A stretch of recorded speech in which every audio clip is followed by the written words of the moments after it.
সিকিমের ওইদিকে হয়তো কোথাও ল্যান্ডস্লাইড হয়েছে, সেজন্য জলটা একদম ঘোলা হয়ে গেছে। হচ্ছে টিকিট। আর এই লাইনটা চলে গেছে আলিপুরদুয়ার জংশনের দিকে, বিখ্যাত করোনেশন ব্রিজ। হ্যালো বন্ধুরা, কেমন আছেন আপনারা? আশা করি খুব ভালো আছি। আমি ফারজান, আপনারা দেখছেন মিস্টার ফারজান অফিসিয়াল।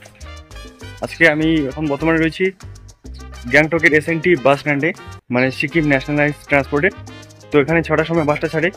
তো আমি আর কি ফার্স্ট সিট ধরার জন্য অনেকক্ষণে আগে আর কি এসেছিলাম। তো বলছে ওটা নাকি স্টাফদের, তবুও দিয়ে দিচ্ছি সিট, কিন্তু পরে কি দেখা যাবে। তো এই যে দেওয়া হচ্ছে টিকিট, এখানে আর কি পুরো আর কি নাম ডিটেলস সব নিয়ে নেয়। এভাবে হলে আর কি কোনো পার্থক্য হবে না। আমাদের বাস স্ট্যান্ড গ্যাংটক থেকে নির্দিষ্ট সময় থেকে 4 মিনিট লেট থাকলো। প্রথমে ফার্স্টে বসেছিলাম, কিন্তু পরে বললো ওটা স্টাফদের জন্য, সেজন্য ড্রাইভারের পিছনে 1 নম্বর সিটে বসে পড়লাম। অ্যাকচুয়ালি এখানে আমার সিট, কিন্তু প্রথমে ওখানে বসেছিলাম।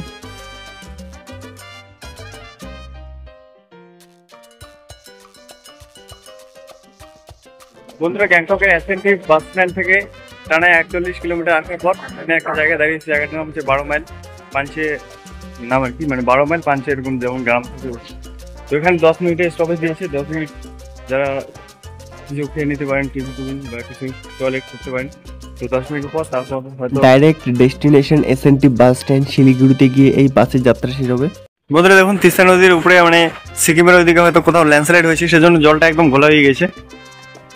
মানে মাটিগুলো মিশে গেলে জলের সাথে যেমন হয়, সেরকম একদম পুরো ঘোলা জলগুলো।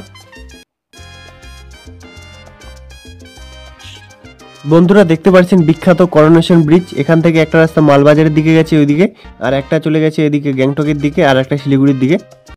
এখানে দেখতে পাচ্ছেন তিস্তা নদীতে প্রচণ্ড জল রয়েছে সেবকের এখানে। আর যে ব্রিজটা দেখতে পাচ্ছেন ওটা হচ্ছে সেবকের রেলওয়ে ব্রিজ। আর সিকিমের ওইদিকে প্রচণ্ড বৃষ্টিপাত হয়েছিল, এছাড়াও ভূমিধস হয়েছিল, সেজন্য মাটি মিশে জলটার রং এরকম হয়ে গেছে। আর এই লাইনটা চলে গেছে আলিপুরদুয়ার জংশনের দিকে।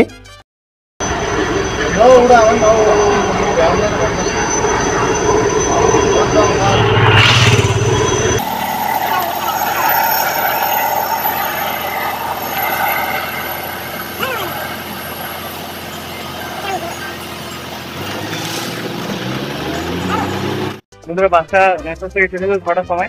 এখন বাজে 10টা 40, মানে অ্যাপ্রক্স 4.5 ঘন্টা টাইম লাগলো। তবে এখানে ট্রাফিক জ্যামের মধ্যে 40 মিনিট আটকা ছিলাম।